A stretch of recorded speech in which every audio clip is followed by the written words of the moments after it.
Good morning, everyone. I'm Anita Opperman. I'm a Director of Commercial Sales at Mastercard. It is so wonderful to have so many of you attending today. And on behalf of Mastercard and PayFast, I would like to thank all of you for joining our masterclass. Of course, we would have loved to have been together face to face, but in today's increasingly digital world, it feels more appropriate than ever to be using an all digital format for an event focused on online and digital transformation. It is clear that this moment in history, the COVID 19 pandemic, has transformed the world of retail and business. Within months, a revolution took place, constituting major changes to how people shop, how they pay, and what they expect from business and brands, and what they value as part of a positive buying experience. While retailers have had a miserable time as the pandemic closed shop doors and reduced footfall, they've also been granted a very unique opportunity to pivot their operations, to go digital, grow their businesses online, and this is true for businesses of all sizes. In a recent Mastercard study, 68% of South African consumers said that they were shopping more online than ever before and that they would continue to do so even after the pandemic. In another study, the Online Retail South Africa 2021 points to the fact that online retail grew by 66%, reaching an estimate of 30.2 billion rand last year. This is almost 2.8% of total retail sales, double of what we saw just 2 years prior. In 2021, we expect to see total online retail at about 42 billion in 2021, taking the online percentage of total retail to around 4%, assuming that traditional retail returns to the previous growth path. Now, thinking about reduced incomes and higher unemployment, many consumers are under financial pressure and they are directing their hard-earned rands to the best online buying journey their money can buy. And with that comes increased competition. So how can retailers and small businesses leverage digital to meet the needs of the ever evolving consumer and reach their own potential? First, offer a seamless and frictionless experience is an absolute necessity. We know that 7 out of 10 online shopping carts are abandoned. So, if you can reduce friction, we should absolutely remove the friction. Second, the pandemic has galvanized people to try flexible new payment options to get what they want when they want it. So businesses must need or face losing a sale. Third, security is critical. MasterCard is doubling down on security, ensuring that cardholders enjoy the same protection online as they would expect in the physical world. To advance these efforts, MasterCard has recently rolled out its patented tokenized technology, which encrypts consumer data by replacing card numbers with digital tokens. This prevents improper usage and provides additional security and peace of mind to consumers, alongside a merchant's ability to safely help protect consumer data and help build trust between shoppers and retailers. Fourth, be personal. The use of data, AI, and algorithms can help online businesses to provide a personalized and customized experience with relevant promotions, enabling them to upsell, diversify, and achieve loyalty. This tremendous opportunity for small businesses to shift and grow their business online is one that we at Mastercard are very passionate about as we strive to empower every business. We are committed we are committed to connect SMEs to the technology, insights, data, products, and services to go digital and also grow digital. At today's SME Masterclass, we are thrilled to continue our partnership with PayFast. After a very positive driven campaign in August and September that encouraged consumers to shop online and basically to shop local, which also spotlighting the ingenuity of our SMEs. Now we know the impact of the pandemic is here to stay, but it also provides small businesses with an incredible opportunity to innovate and adapt to secure and more stable and stronger foothold in today's digital economy. By sharing knowledge, we are building the collective confidence of the SME segment so that small businesses everywhere can thrive in today's fast paced world. We hope that you find today's masterclass valuable. I'm now very honored to welcome Vusi Tembakwayo, who is our MC today and also one of our keynote speakers.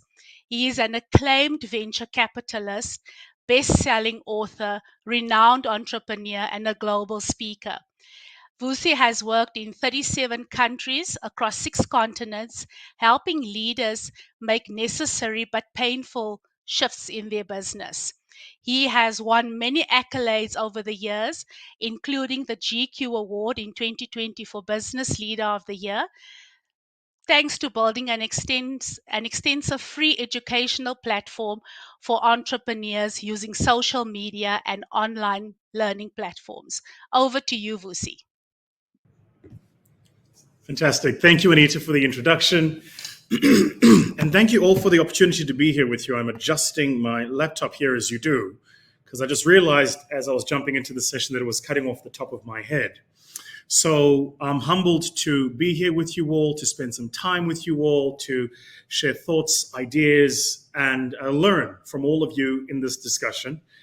I'm joining you from the FinTech conference for the world happening in Abu Dhabi. And so I've been here for the past 2 days and will be for the rest of the week, meeting with investors, with partners, with system collaborators, and a whole host of other people who are building the future of how you and I transact and do business. And it is, isn't it? I think opportune at this moment for us to be having, in particular, this masterclass, because one of the great divides I think still that exists is that of taking entrepreneurs who are outside of the digital economy and bringing them into that digital economy.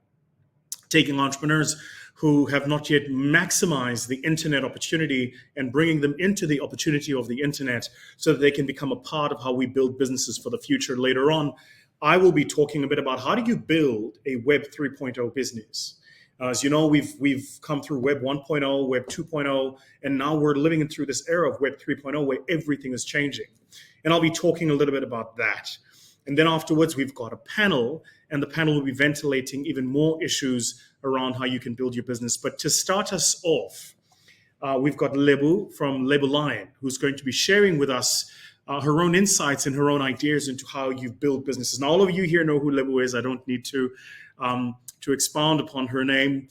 She's got arguably one of the most listened to podcasts for business owners building businesses in the modern day, in particular in South Africa. She has her own illustrious career, has a marketing and branding agency, and she's very, very focused on disrupting and shifting how marketing agencies connect with users, consumers, and businesses in the day of the moment. And so it's with great pleasure that I welcome Lebu. For those of you who have any questions, please post them through. The team at the back, headed by Bridget, will be curating the questions, and then they'll be plugging the questions in for us to discuss and to look through a bit later. So I'm going to hand over now to Lebu, who's going to be sharing with you her thoughts around how do we build a business for the future. Lebu? Hi, Vusi. Hi, everyone. Thank you so much for that beautiful introduction. I'm really excited to be here. And anyone who follows me and who's familiar with my work knows that I'm a teacher by nature. So everything I do is about giving people actionable points and steps that they can use in their businesses to succeed. Thank you, PayFast, for creating this platform and giving small businesses and entrepreneurs an opportunity to learn and get invaluable insights. So without further ado, I'm going to start. And yeah, let's get going. So, when you think about social media as a marketplace that has over 4.8 billion users, which is more than half of the world's 7.7 billion population, a very important thing has to start happening in your mindset, or at least I hope an important thing starts to happen in your mindset, is that you realize the immense opportunities that are present for anyone who has the audacity to participate on the online space. And I want to break this down a little bit for those entrepreneurs who are a little bit skeptical and say that social media and the online space don't work. Let's say that the average social media user spends about 1,000 rands online per month. If you say 1,000 rands times 4.8 billion, that equals a whole lot of power and opportunities. And I want you guys to think about this number, this 4.8 billion users. And I want you to break it down into your own business. How much of that 4.8 billion market would you need to break even in your business? And if you've got a side hustle, how much of that 4.8 billion would you need in order to leave your job? How much of the 4.8 billion would you need to become a millionaire or just make a profit in your business? I can bet you right now that you wouldn't even need 1/50th of that 4.8 billion market. Ladies and gentlemen, the online space is abundant, and any entrepreneur who wants to thrive in the digital era needs to be online in one way or another. But how do you access these opportunities online? How do you navigate through the space successfully? Today, I want to share with you 10 rules or laws that you can adopt that will help you navigate through selling online. And we're going to call these laws the 10 laws of humanization. And I'm going to hop right in because we don't have a lot of time. And these are very important laws that we need to get through. Please take out your notepads. If you're an entrepreneur, take it out, write these down, use them in your business. They work and they're valuable. So, the first law of humanization is those who undermine marketing get undermined by the market. It's simple. At its core, marketing is the process of adding value to any activity that creates something useful, meaningful, or desired for the end user. Therefore, without marketing, you're simply not creating something valuable for the user from their perspective. And because value is so subjective, it's important to have the tools that help you understand how to create and communicate value to your customer. And that's what the digital marketing mix does for you. And that's what the marketing mix does for you. The difference between the marketing mix and the digital marketing mix is that the digital marketing mix gives you extra tools that help you navigate through the online space and understand how to create value and create sales online. Using a mix of the digital marketing mix, things like lead generation, social media, website optimization, and I'd also like to argue artificial intelligence, is all about gathering communities, making experiences feel real, and connecting with people. Marketing helps you secure a share of the market or secure a part of the people who participate in the market. And this is imperative because without paying customers, you don't have a business. So if you undermine marketing, the market will undermine you. That's law number one. The second law of humanization is get creative with your digital marketing mix.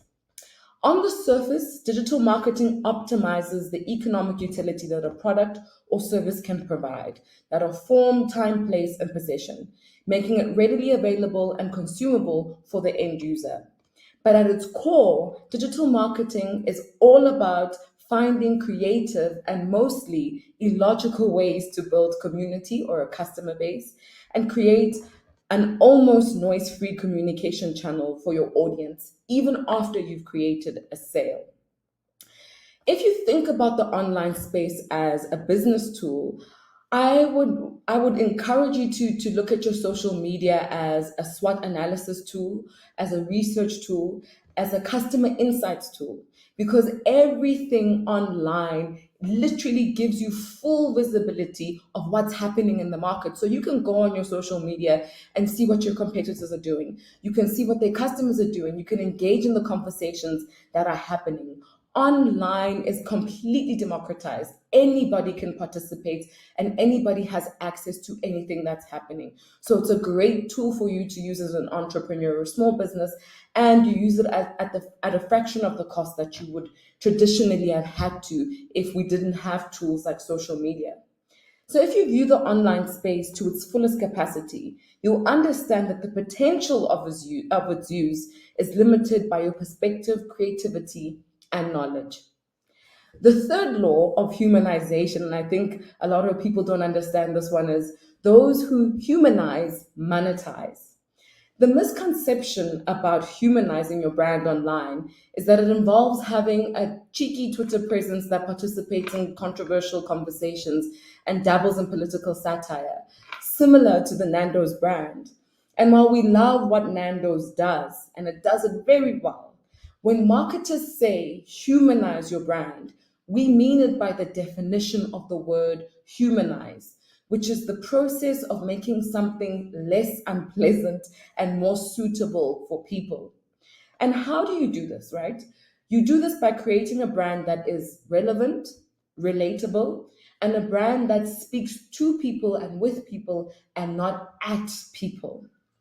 And online, this looks like providing context in all of your brand communication, showing that you understand your users' lived experiences, showing how your brand works for the world that we live in now. And that's very important. People need to understand and see that your brand understands their lives and the experiences that they have. We do this as marketers because context drives perspectives for the user. So, the more that I can see that you understand what my life is and how I live, the less you need to convince me how to use your product, or the less you need to convince me that your product or service is a need for me because it actually fits into my life. Value is often driven by relevance. So, the more relevant something is to me as a user, the less you have to convince me that I want it or I need it. The fourth law of humanization is if a need was enough to create consistent sales, brand wouldn't exist. And I'm going to repeat that one. If a need was enough to create consistent sales, brand wouldn't exist. As entrepreneurs, we create products and services that attempt to solve a problem. And while this is a noble intention, our intentions don't drive sales. How people perceive the value of what we're offering is what encourages sales. And often entrepreneurs believe that just because their product so obviously solves an immediate problem, that people will naturally gravitate to the solution because of an immediate need. But this kind of logic only works for products and services that have a high utility driven by limited supply. Like our toilet paper crisis during 2020 lockdown, or what I like to call the toilet paper gate. But in all seriousness, what drives sales online is brand. Essentially, how people perceive what you are offering. When you position your offering based on utility, how something works, how it benefits you, you are allowing your product to be easily comparable and substitutable with other products. But when you position yourself on brand, you make yourself unique. Your brand becomes the only solution that can fix a specific problem in a specific way. And that is powerful. The fifth law of humanization is you can't manufacture a need, you can only expose it and serve it. It was Maslow's motivational theory that displayed how certain needs can create internal pressures that influence a person's behavior.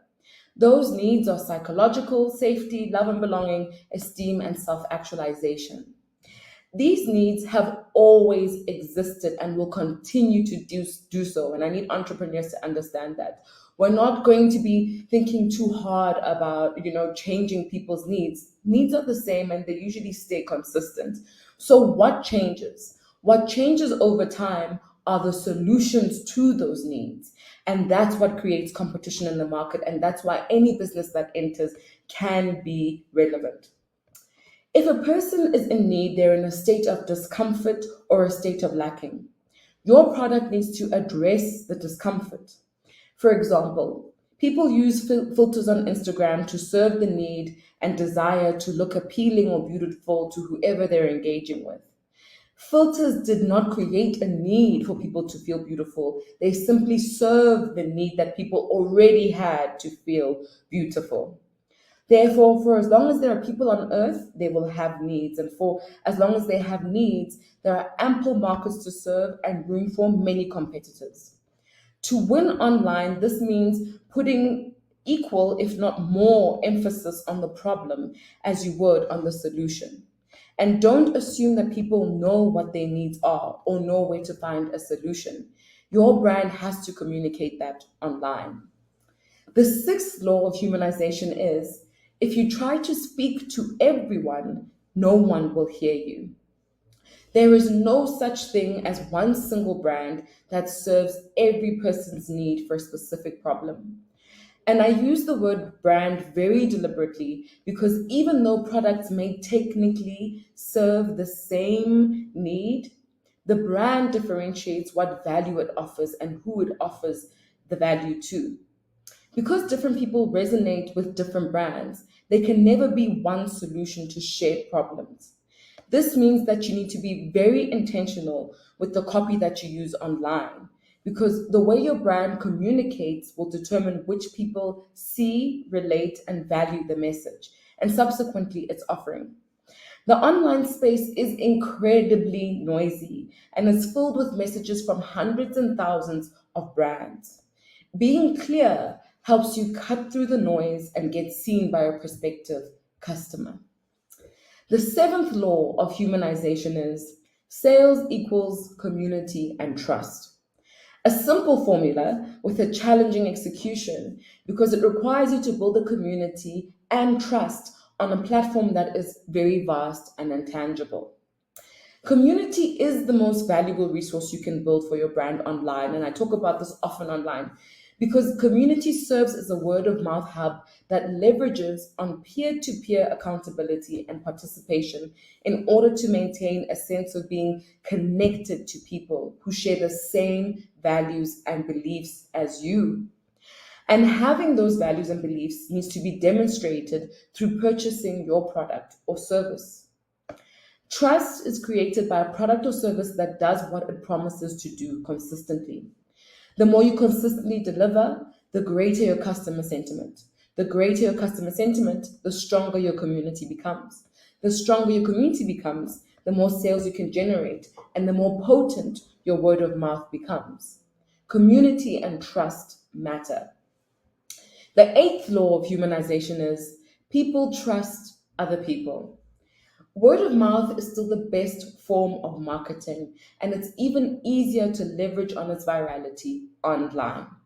The online space mimics human behavior in different ways. It doesn't mean that just because people are interacting online that their behaviors or needs change.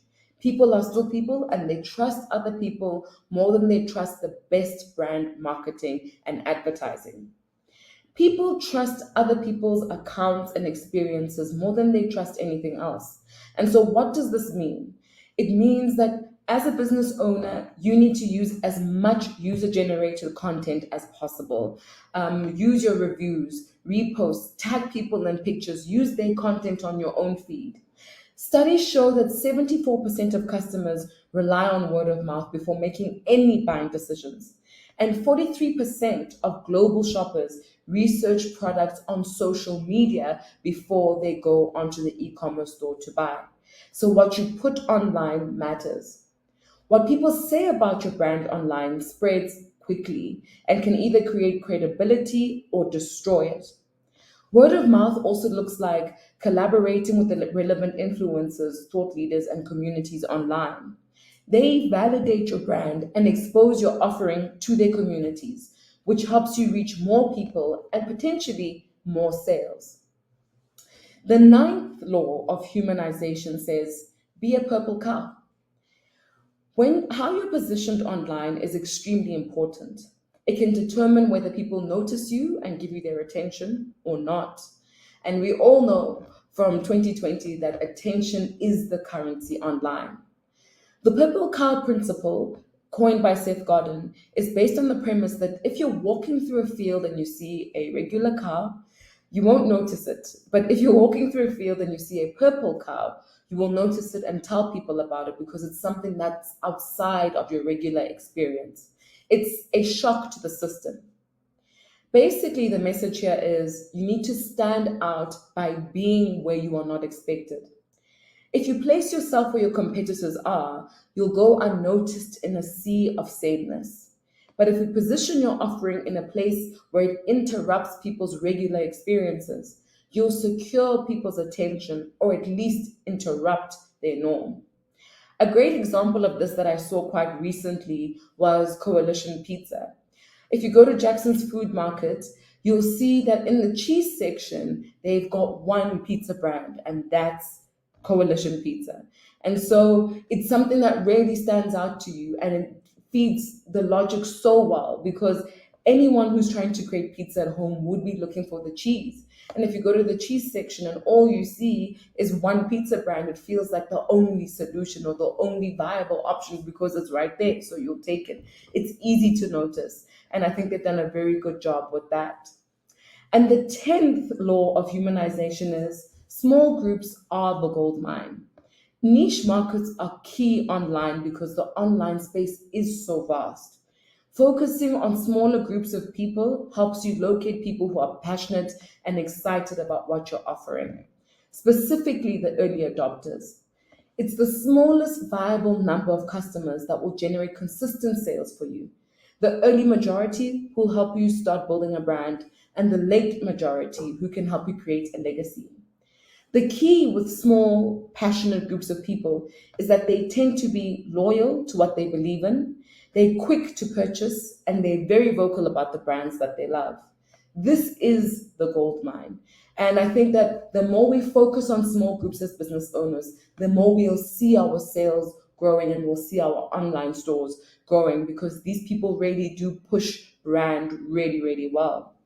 And I think just to summarize our entire talk, I'll go through all the concepts again so you can write them down in case I went a little bit too quickly. So let's just go back.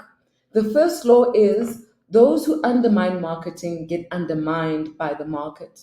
The second, get creative with your digital marketing mix. The third, those who humanize monetize. The fourth, if a need was enough to create consistent sales, brand wouldn't exist. The fifth is you can't manufacture a need, you can only expose it and serve it. The sixth law of humanization is if you try to speak to everyone, no one will hear you. The seventh law is sales equals community and trust. The eighth law of humanization is people trust other people. The ninth is be a purple cow, which means stand out. And the 10th is small groups are the gold mine. I'm hoping that through this talk, people were able to just conceptualize how the online space works and how digital marketing works. At the core, digital marketing is all about people. It's all about how you communicate with people. It's all about how you create the communication channels with people and how you convince them, I guess, or sell them into at least participating in whatever you're offering online. You have to consistently have these engagements with people before they can become part of your community and spread that word of mouth that you're looking for and help you build brand. Thank you so much for having me, PayFast. I really enjoyed myself, and I hope that all of the lessons that we shared will help entrepreneurs create more successful online presences and e-commerce stores. Absolutely love it. Thanks, Lebo, for those 10 tips. Those are really, really cool. And I hope you guys are taking notes. And I love the headline, Lebo, in terms of what you were sharing. And I think there's a great opportunity for the entrepreneurs who are in this discussion to think a bit mechanistically about Now that you know these 10 things that Lebo was talking about, how do you actually go and do them? How do you implement them? And Lebo, perhaps we'll come to that a bit later in the panel discussion. I'd love to know the how. So we've got the what, which is these are the 10 things you should be doing. Would love to get into the how. So maybe just to prime yourself for, that'll be a great place for us to start. So I wanted to talk a bit today about building a Web 3.0 business and making your business relevant in the modern day to the modern customer using modern technologies. Let me just take a step back here and make a couple of concessions and admissions up front. The first concession and admission is like I imagine most of you in this room, I come from a fairly conservative background when it comes to how I approach business. And one of the problems with being conservative is that you miss the boat of new trends and new opportunities because you're so invested in what you know and how you know things to go, right? And the opportunity of 2021, the opportunity of the world after COVID is the following. It's that the world has globalized. It's that borders no longer exist. And it's that consumers and customers are looking for the best opportunities to get value. And so the challenge for us is how do we leave behind what we know? And how do we come into a world of what we could learn? And what I hope to do over our time today is to talk a little bit about those. So I'm hoping that my presentation is projecting on screen. And let me start first by doing the following. So as you guys know, I run an investment firm. And the problem with being an investor is you're constantly looking at opportunities through the lens of the numbers. And so what I thought I would do for our time today was to start us off first by looking at the numbers. And I'm not going to do a macro analysis or what we call a total addressable market look. What I'm actually going to do is I'm going to do a comparative analysis to help you guys understand how do you build a Web 3.0 business. And so what I've done and what I've prepared for you is a high-level analysis, a study really of two companies that are competing in the same market, selling similar products, and you could argue to the same customers. And these markets have very different ways of operating, but they operate in these businesses have a very different way of operating, but they operate nonetheless.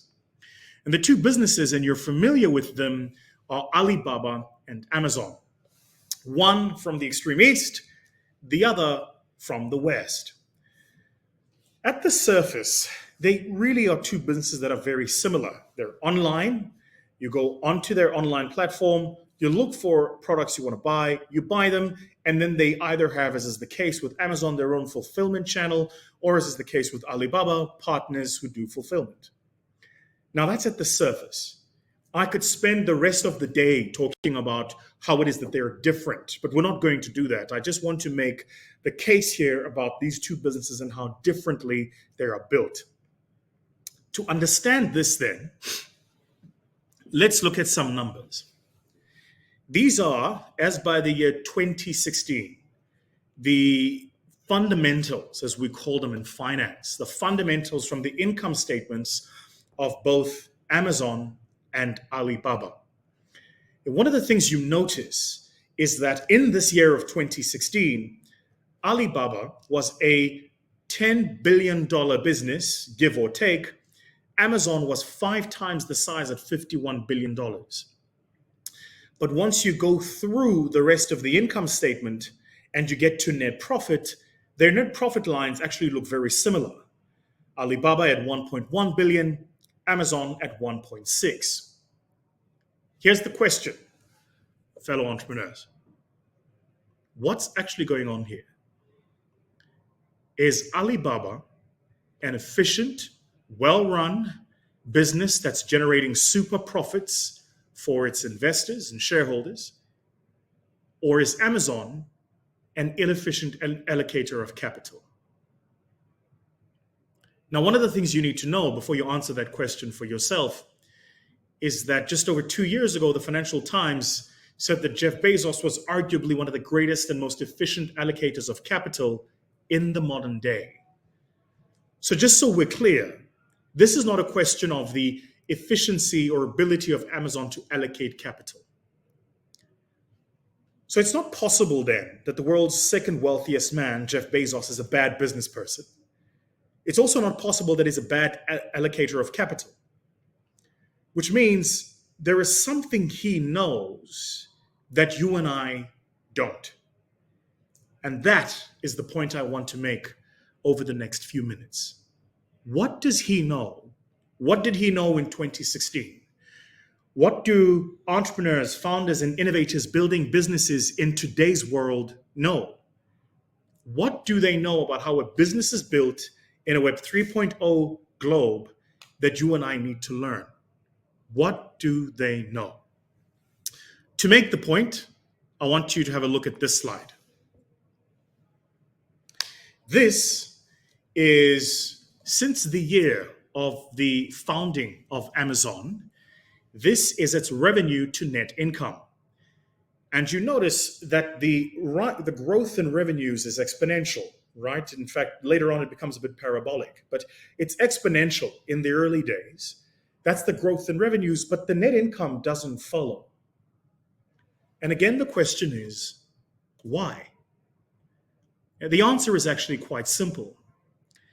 The answer is because when you're building a online business, one of the great opportunities of building an online business is to understand what we call your CAC to your LTV. Your CAC is your customer acquisition cost to your customer lifetime value. So if I'm going to acquire you as a customer and it's going to cost me $100 to acquire you, then one of the things I want to make sure is I keep you in my ecosystem transacting long enough that I get a lifetime value from you as a customer longer than I would the initial cost of acquisition. Today, in our firm, we back technology companies. The reason, in fact, I'm here, as I told you guys in Abu Dhabi, is precisely because we're talking to and looking for investors, partners, innovators who are building these businesses that are building the future. And how these businesses are all built is the same way. And I don't want you guys to miss this opportunity, especially for the entrepreneurs in the room, is to understand what is the customer acquisition cost versus the customer lifetime value, right? Once you understand those two things, then how you build the business is very, very different. You start looking for product lines with margin categories that ensure that the customer is retained in your ecosystem for longer than simply a once-off customer. The challenge for many of us building online businesses, frankly, is that we build once-off customer relationships. So you sell a product or a service, the customer buys it once, and then they leave your ecosystem. You've got to start asking yourself the question around what other product, what we call an upsell. What are the product upsell cycles that you could introduce? What are the other product adjacencies? What are the complementaries that you can introduce into your product portfolio so that you increase the customer lifetime value? It's by no mistake that Amazon started off selling books, but now is an online marketplace. It's precisely because they were trying to answer that question in terms of the network effect around how do we constantly add product adjacencies that enable us to increase customer lifetime value. Today, you go on Amazon and you buy a book. Then they sell you a device that you can read the book digitally called a Kindle. With the same Amazon account, you can buy all sorts of products from all over the world and get those products shipped to you. You can also buy food. You can also buy intellectual content. You can also buy, entertainment content on Amazon Prime. So they've really thought about, with one user account, how do we get you to buy as many things as possible? Customer lifetime value.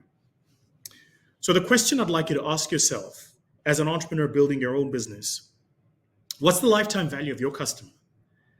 How many of you here have a customer that you're transacting with once off? You know who they are, they know who you are, you're great and you service them, and then they leave. And never shall the twain return until 2 years later when they come back into your fold again. How many of you here have built communication platforms, marketing tools, emailing lists? By the way, even in 2021, on the 23rd of November, Tuesday, in the part of the world I'm in, it's now 42 minutes after the hour of 1 o'clock into the day, into 1,300 hours into the day. Let me tell you something. There is still no substitute for emailing lists. Now, I know that there's a lot of you watching this going, well, social media. Yeah, those are great. But there is a cost to communicating with customers on your Facebook page or your Instagram platform. There is still no substitute, even in this day, for the efficacy of that emailing list. So how many of you are constantly monitoring and communicating with and at one with your customers? So that's the first thing. The second thing then to understand is you need to understand that the context of who your customers are. The minute you become an online business changes. The context changes completely. And it changes across 5 things. First, identity. Second, it changes along this archetype of masculinity. Third, it changes across wealth. Fourth, across the idea of free. And fifth, legacy. The minute you become an online business, there are a certain number of cultural inferences in terms of how you build product, how you communicate with customers, how you explain and accentuate value, how you do marketing, that have to disappear the minute you become an online business. Lebu made the comment earlier about Nando's, but there's a reason why Nando's South Africa and Nando's UK have different Twitter accounts. It's because the value of how they're communicating to those customers in different territories is different.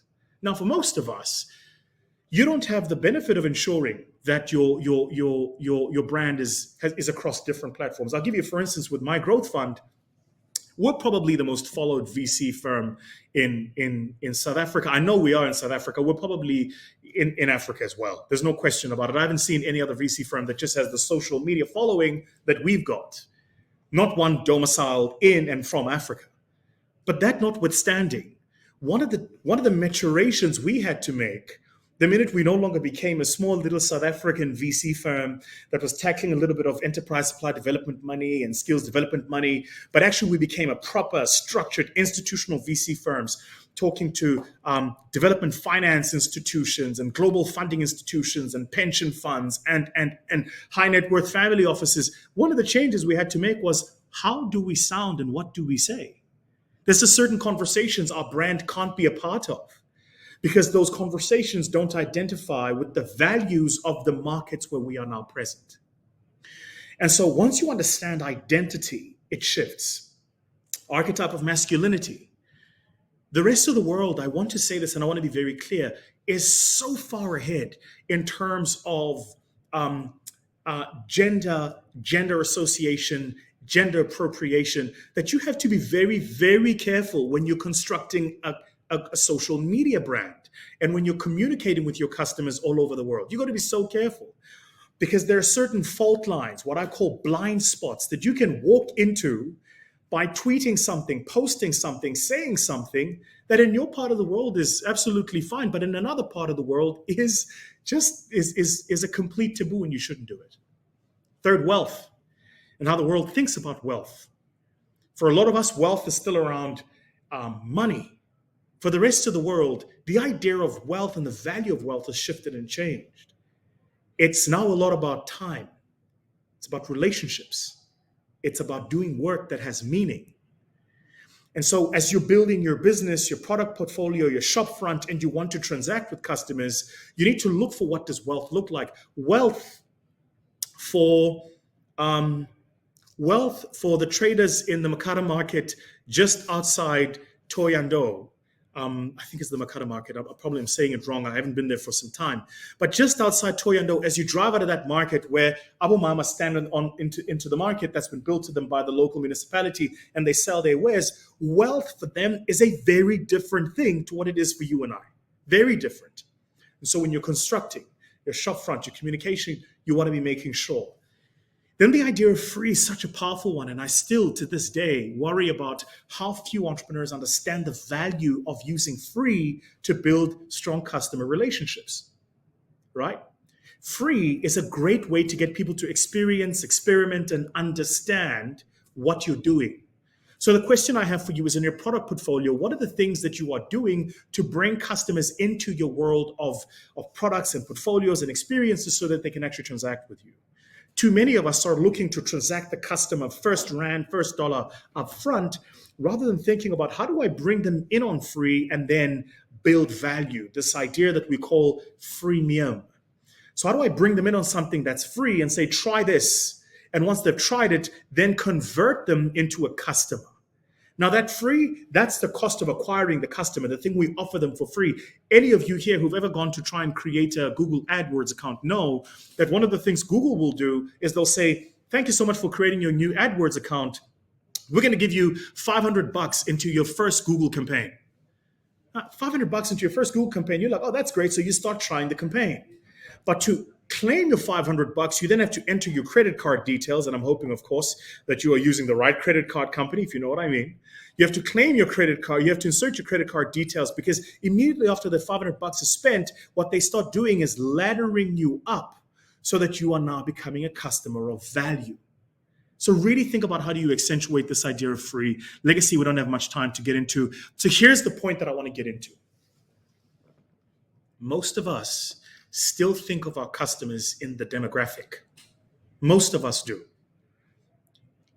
You still think of your customers in terms of the following. How many are black or white? Very, very topical, of course, in South Africa. How many are based in townships or suburbs? How many have a bank account or don't have a bank account, what we call the financially included, and the financially included and the digitally invisible, right? How many of my customers are with a college education, a university education, married, have 2.5 kids, and have access to some sort of, debt product?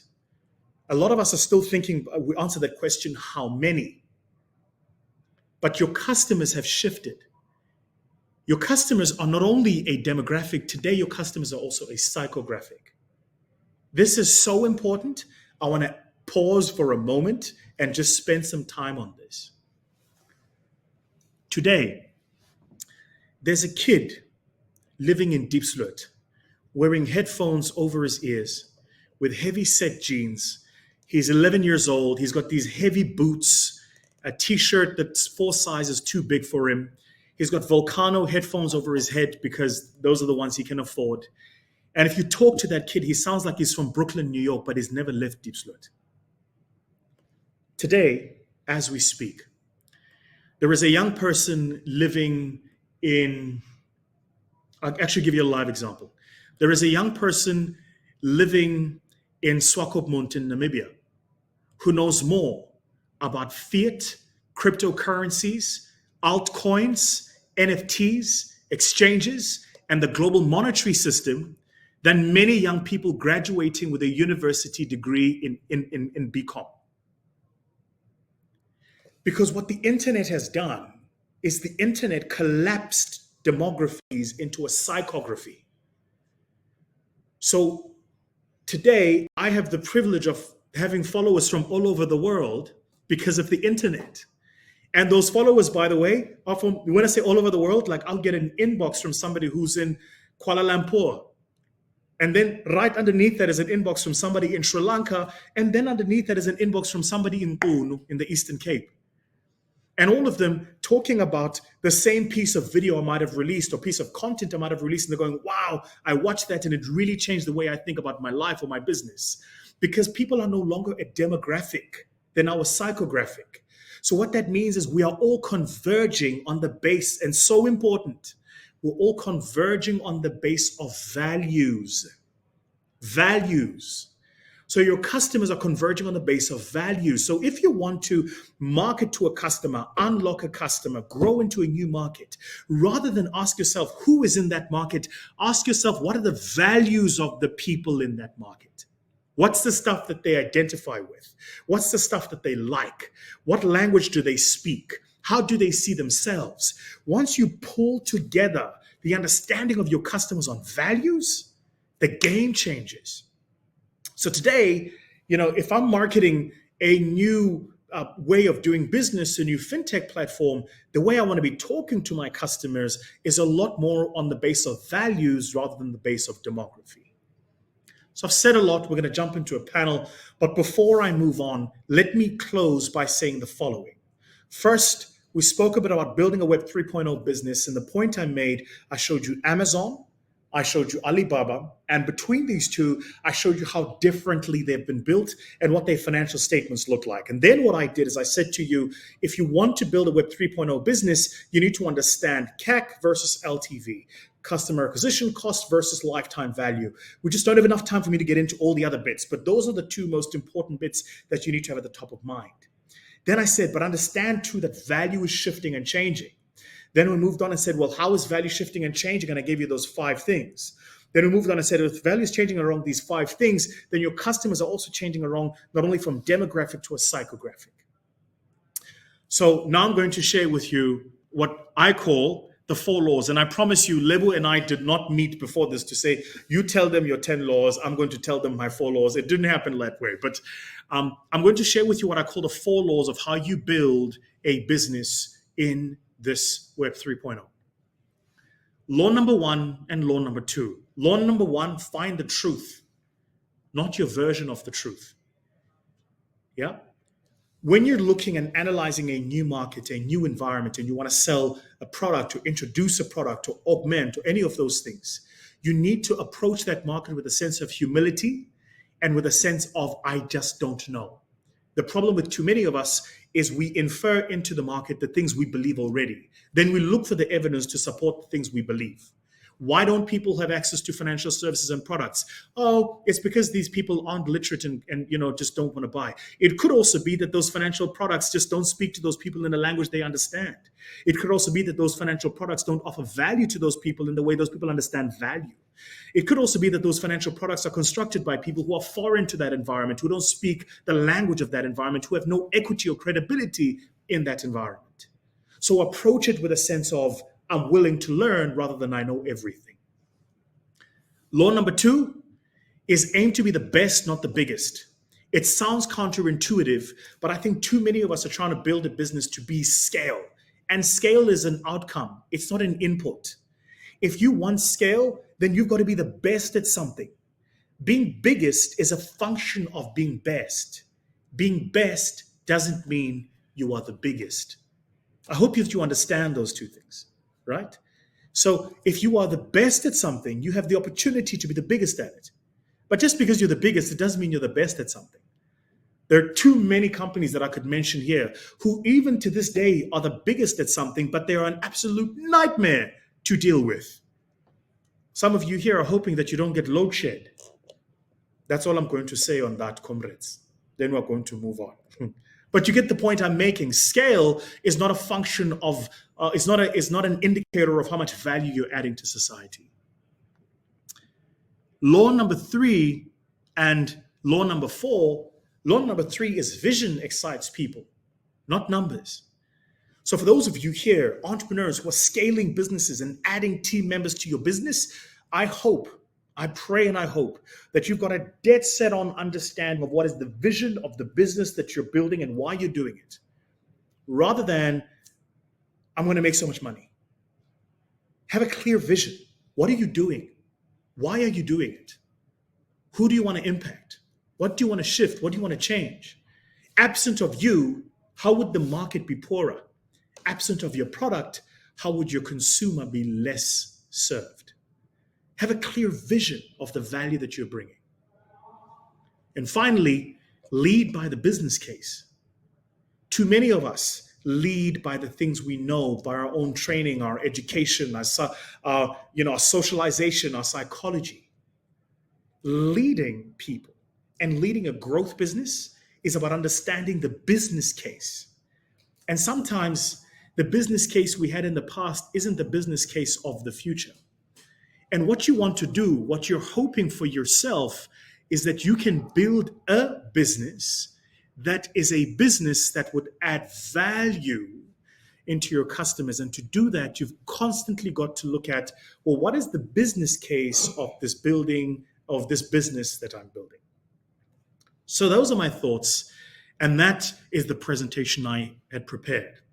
What I'd love to do now is to invite a very illustrious panel who's going to help us ventilate this conversation a bit more.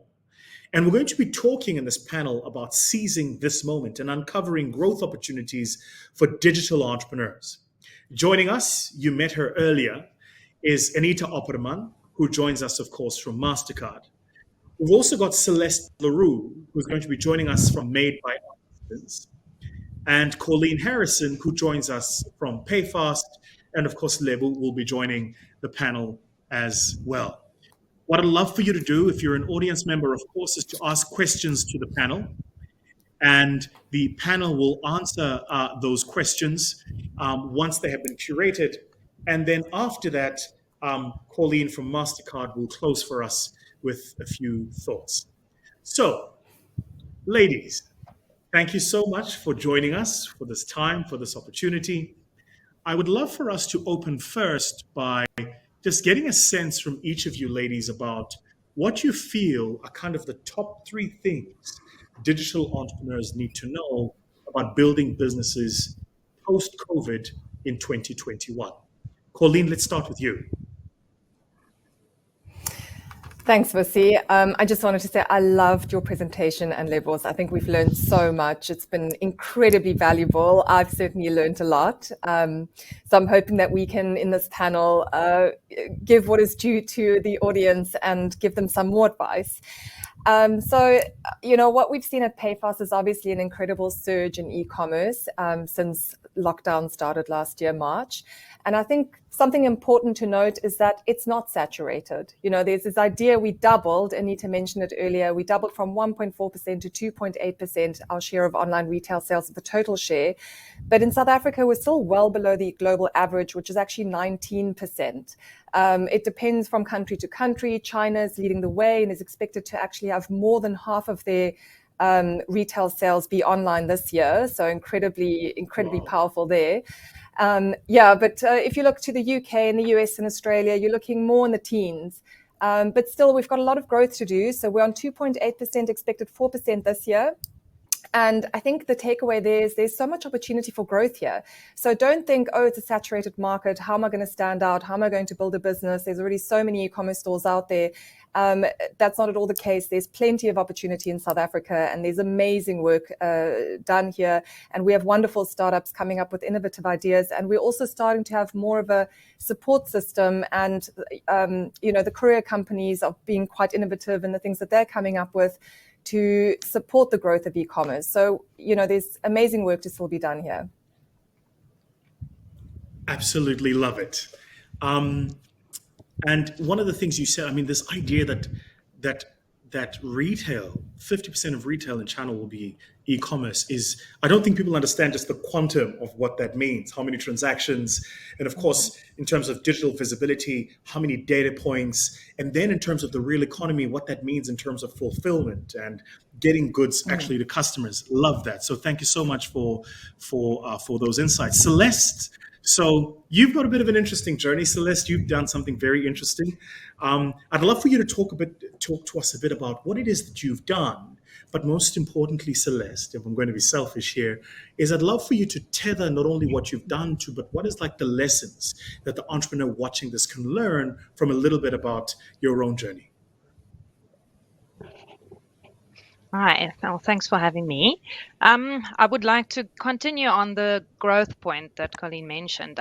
There's definitely continuous growth and also this changing online shopping behavior by South Africans. We are almost still learning how and what to buy online. So if I can give a tip to entrepreneurs would be, even if your product is not a niche, think of what you can do differently. And you might be able to sell, the same product, but to another market. So that's just my tip on your previous question. But to say I'm from Made by Artisans, we started this business basically at the start of the pandemic. So I never had a physical retail store as such. So my personal experience has been my own online shopping behaviors before the pandemic hit. And again, like I said, people are becoming a lot more online shopping savvy. So with our store, just over a year ago, we had to guide our buyers as far as phone conversations, telling them how to place orders, how to make payment. This could be in the form of calls, WhatsApps, and all of those things. We're now seeing that people have obviously become a lot more savvy. So those questions and things have changed. Um, so that being said, is that you should also understand the purchasing story online. Buy things online yourself if you've not yet done so. For those people that have products, for those that are going to be entrepreneurs and wanting to go online, understand what the big guys do, what the small guys do, what you see as challenges. And there's so many different ways that you can run an online store and sort of satisfy those needs. And then, of course, there's a lot of insights too when you're using the various online shopping platforms. The same as they mentioned earlier about social media, there's so much information and insights out there that you can even use to get free information and to guide you on what to do further, in terms of selling. Absolutely love that. So, one of the things you said, which I think is so important for the purpose in particular of this discussion, Celeste, and I want to put a finer point on it, is that if you're going to play, and I hope the entrepreneurs watching this will take the opportunity to play in e-commerce online, retail, take on the new opportunity of what the World Wide Web means, then you have to go beyond simply creating, some sort of WordPress site with a plug into a payment platform. You've got to think about how do you help your customers offline who in the journey of transacting, because for a lot of our customers, it's a daunting process, right? They're like, okay, beyond the chatbot, is there anyone there? Who can I phone? Give me an 0800 number. I want to talk to Miriam, and Miriam must give me some assistance about this first sale. And I want to just highlight that to entrepreneurs to say the following: building that offline is such an important way to support your online business, because a lot of our customers simply don't go over the line. They come into your platform, they see the ad on Instagram or Facebook or Google or whatever. Then they come into your platform and they start filling out the stuff and they want to buy, but it just doesn't get to the point of transacting, quite simply because when they get to that point, there's a T's and C's thing, or there's a thing they don't click, and then all of a sudden they're just not getting support. And I think, thank you so much for highlighting the point of making sure that you're supporting online with offline. Anita, now to you. So,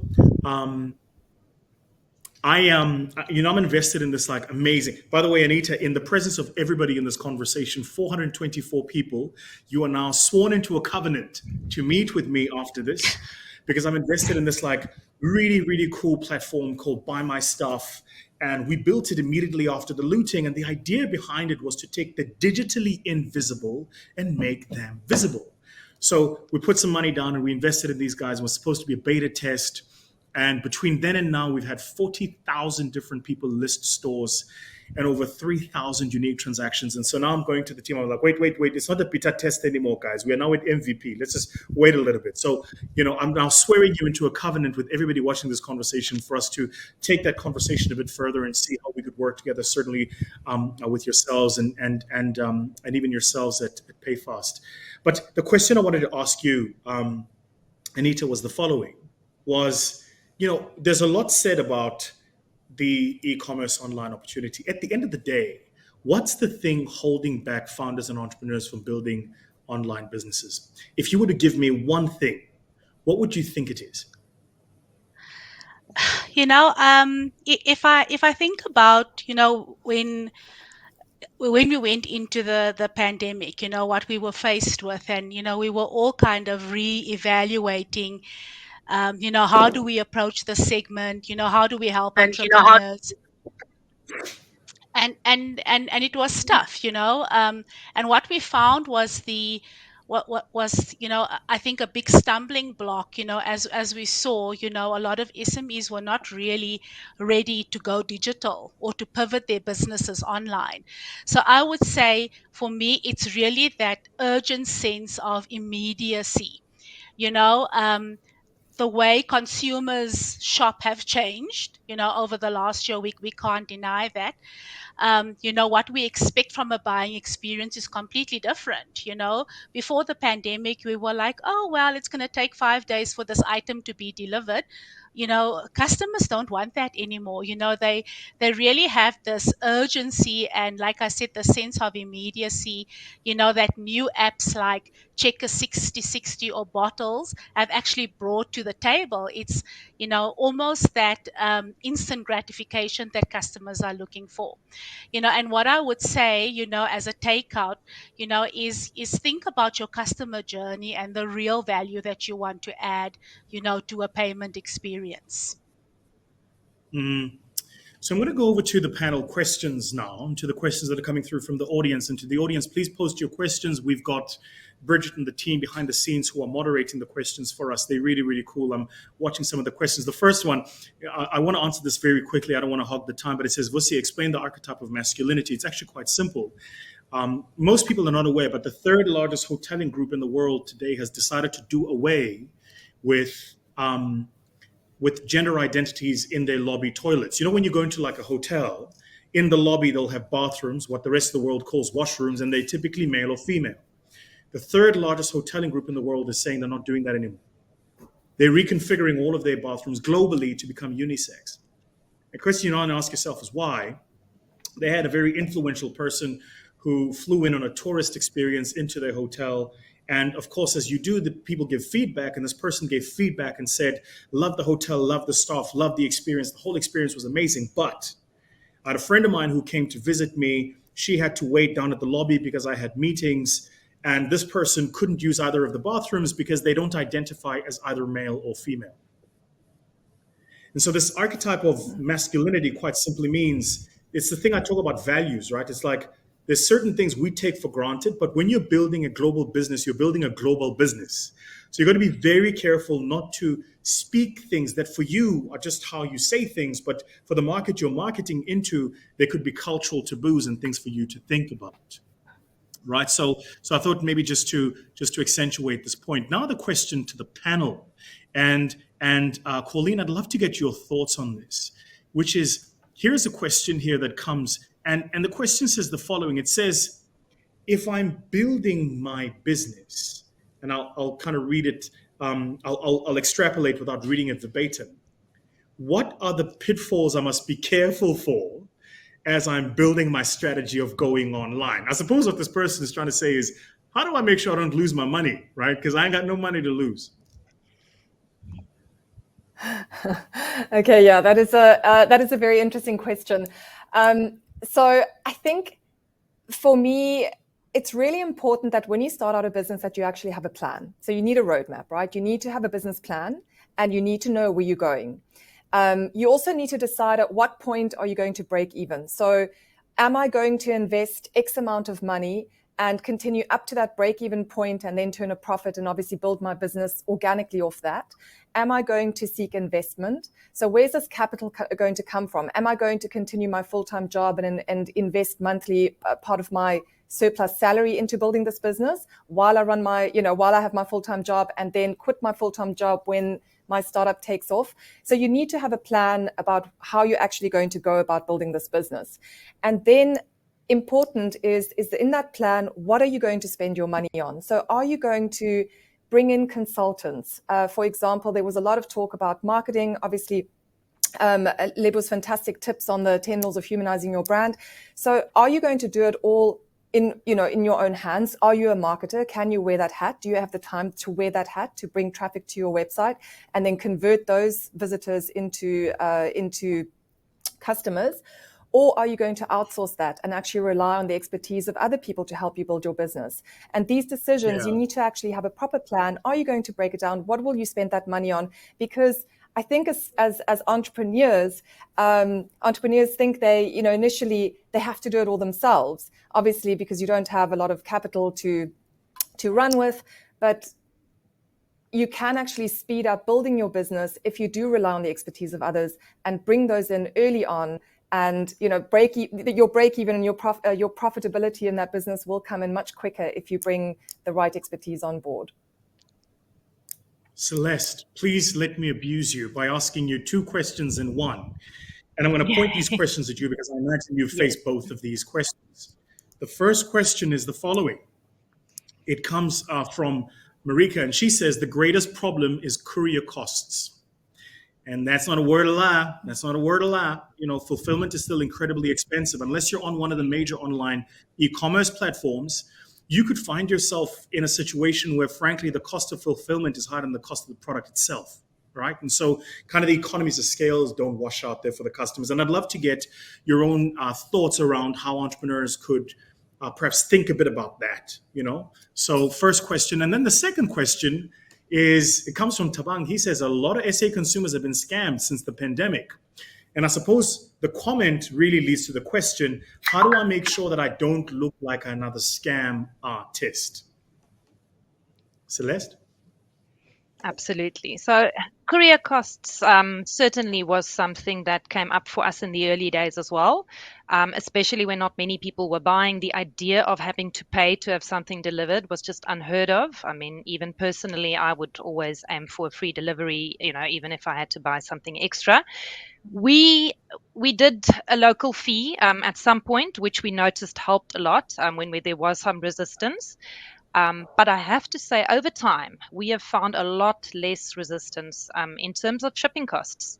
So, my word to people that are dealing with products that are on that line where you cannot give free shipping, don't be scared to charge shipping. We have not actually seen it as a deal breaker. The courier costs have slightly improved, but obviously, thinking in terms of the bigger picture out there and many other rising costs in South Africa, I can't imagine that they're going to be able to sustain the fees that they have been charging us over the last 2 years. And you've got to be a huge player to get very affordable fees. Like a classic example, we are unable to offer free returns to our customers. As much as we know there's a need out there for it, we would love to be able to do it, but we would be pricing our products out of the market if we had to include a free return. So again, that's something we charge our customers for, and we are upfront about it, and they do pay. So it's going to depend on your product, your business market, but again, there are quite a good few options like consolidators out there that you can look at. Have more than one courier partner, have a big branded one, have perhaps a local small one, even do your own deliveries where you can. That's what we did in the early days. It was also a great opportunity to meet people and understand even what the couriers go through. That's another challenge as well. So yes, it's a challenge, but I think there are many ways to work around those career costs and come up with it. Then, in terms It's of a, it's a, the fear of being scammed online, sorry, Buzi, go ahead. no, no, no, please carry on. So this question of and fear of being scammed online comes up quite often, and we also have personal experience with it. Doing everything ourselves, which we're aiming to improve on. You know, simple things can make people believe they are being scammed.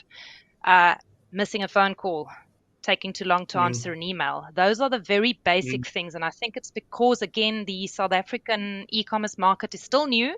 So we rely on those traditional things. I mean, the number of calls I've just missed being here, I probably have a few irate customers right now. So there are things to think about that this is now where we have to think of the international market, automation, and what customers want. You need to be responsive as much as you can. So this is possibly something to consider in your planning phases. What are you able to do? If you cannot be online and responsive 24/7, don't offer the service. I think there's nothing more frustrating for a person when they are trying to reach you and you can't be reached. So if you can't compete with the big guys, you don't have an online chat that's available 7 days a week, be upfront about it, put it on your website. I think that's the first thing to sort of just dispel that fear, because if they can't get hold of you, the first thought is a scam. The second thing is that what we had invested in is third-party reviews on our website. I think that's one of the most important. We are on Shopify platforms for anyone that understands the background. It's fairly expensive. There are a number of options available, but that does give you a lot of other credibility. There is no way to fake reviews or do anything like that. So that is been the one thing that's helped us a lot. Obviously, being connected to PayFast and Mastercard, all those other business, names and things on your website is also strong. But yeah, that's the tip, and one has to be savvy. There is an expect or sort of an impression that online shopping is perhaps not. You have to buy something on a website, get a reference number, get a proof of payment. There's a lot of process involved, so that would tell you it's likely not a scam. But if people are, have a website and then they perhaps go over to only WhatsApp and they're talking about Yeah, only bank deposits and there's no yeah, credibility, that's where the yeah, alarm bells should go off. So there are absolutely. unfortunately many, it's very easy to set up a Facebook page. But you need to also be savvy. Do your research, but also put yourself in the shoes of your potential customer and think what would worry you, and see how you can overcome that by these various things, whether it's listing brands, whether it's FAQs. There are many ways to make customers feel confident. And the last thing is, if someone is nervous, a good old fashioned phone call and speaking to them in person is probably the best way of expelling those fears.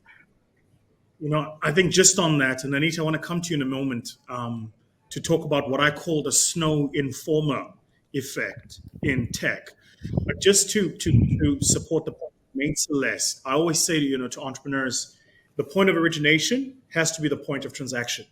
If you're originating a communication with a customer online, it's incredibly irresponsible to take it offline, in particular into things like WhatsApp communications and bank deposits and the rest of it. Frankly, because one, you're not building data in your business to understand how many people coming in are actually buying.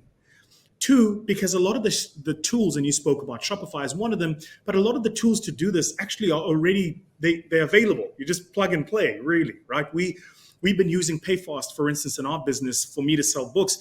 All over the world, I sell books and people come. And so there's just no excuse not to build a shop front and execute on it. And I think you've got to be so careful not to build the process halfway and then resort to what because that's a big part of how scamsters just get into your business, right? It's all of a sudden invoices are flying around in Excel spreadsheets where somebody can just change the bank account details and then you're in real trouble. Yeah. So Anita, I wanted to, talk to you a little bit about what I call the informer, and I tell you why informer. So yesterday I have a newsletter that I write that goes out to about 500,000 people. It's called The Future of Everything. And yesterday I wrote in this newsletter about, I don't know if you remember in the early 90s, that rap artist Snow, he did the song Informer, digga-da-da, digga-da-da-da-da-da, right? And the argument I was making in the song, in the newsletter was Snow was super cool, but he was no Eminem. And so the comment was sometimes in technology, being first doesn't mean being best. You've almost got to, you just got to time it right. Now, why am I referencing Snow? Every single person watching this discussion, even on the panel, knows the song. None of you here know the lyrics. And I feel like when it comes to cybersecurity, we have the same problem. We all know about cybersecurity, but none of us. If you ask me, so cybersecurity, I do. I'm like, I don't know. I mean, I really, I don't know. Buy security and plug it into your website and hope that nobody hacks it. So, what I wanted to ask you, Anita, is what tips would you give to the entrepreneurs watching this conversation, information around how to protect themselves, in particular around cybersecurity? Nothing technical, nothing, deep, but just like simple high level things that you think the guys here could do. You had a good laugh now. Thank you for that. That was fun. Yeah, I don't know the words. I'll be honest. And it's true that as e-commerce has expanded, unfortunately, so has the dark side. With cyber threats, and the to put it in its simplest form, I would say small businesses are really faced with four critical cyber issues, and those would be things like authentication and passwords, software, so, software updates, phishing, USB, and removable data. And the best advice that I can give SMEs today is to familiarize yourself with those four cyber cyber issues or those cyber threats, and really look into what we call cyber security toolkits, and they are available, through fintechs. We have our own at Mastercard. Even financial institutions, have really come together to provide solution to SMEs to help protect them against these threats. And really, what these toolkits are aimed to do is to really to arm small businesses with the control and the guidelines that they need to know when faced with these cyber threats. And trust me, organizations of all sizes are at risk.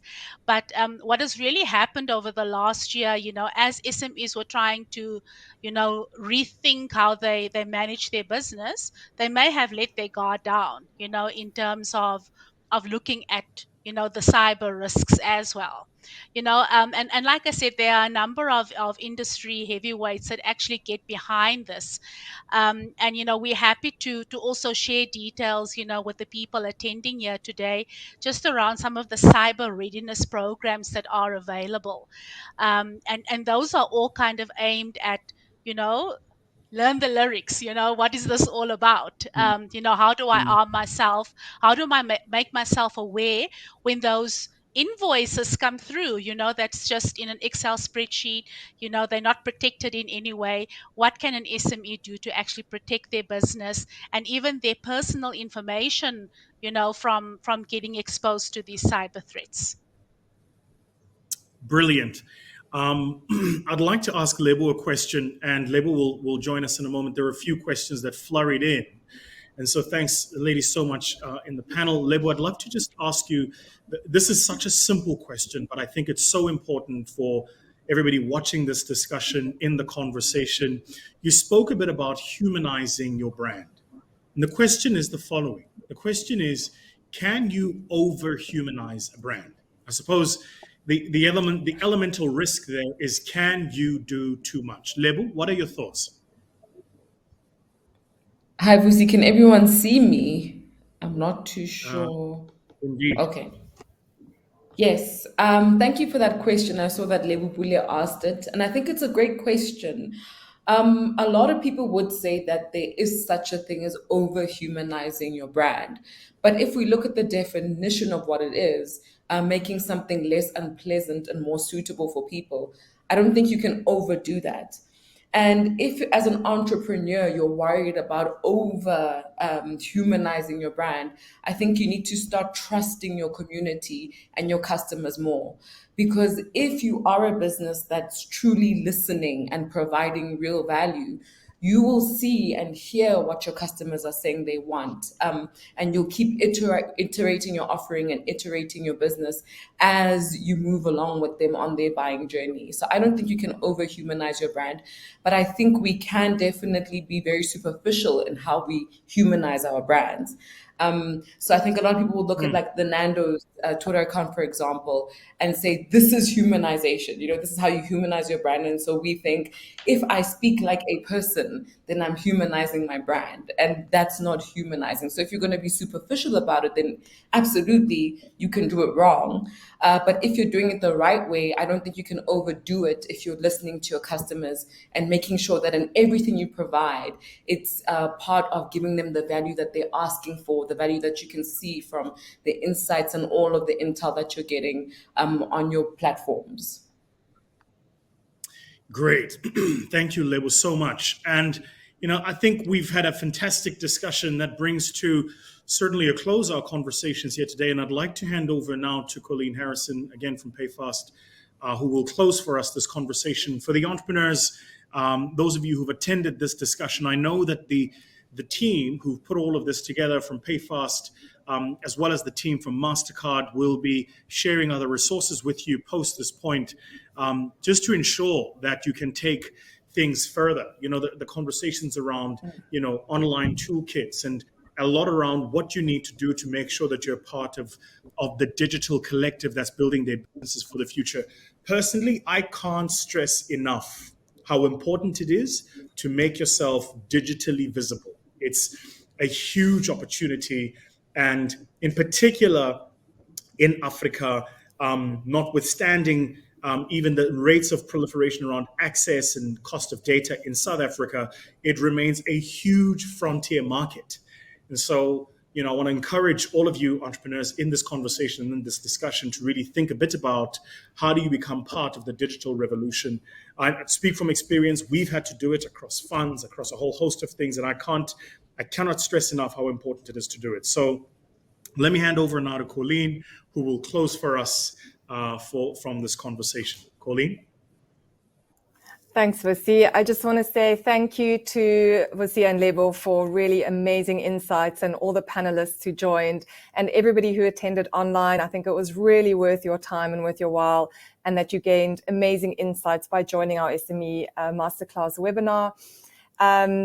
In closing, I'd also like to extend a big thank you on behalf of PayFast and Mastercard to all our experts today for all their valuable participation in these sessions. And as Vusi mentioned, there will be a recording shared. So don't worry if you didn't catch all of it, you'll be able to review it all in your own time. So thanks everyone for your time.